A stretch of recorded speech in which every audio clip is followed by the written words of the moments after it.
Hello everyone, how are you doing? This is MD Tech here for another quick tutorial. In today's tutorial, I'm going to show you how to show and display the formula bar on your Google Docs spreadsheets.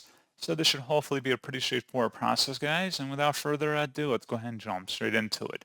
So all I have to do is select the View tab at the top, select Show, and then make sure formula bar is checkmarked there. And that is all you have to do.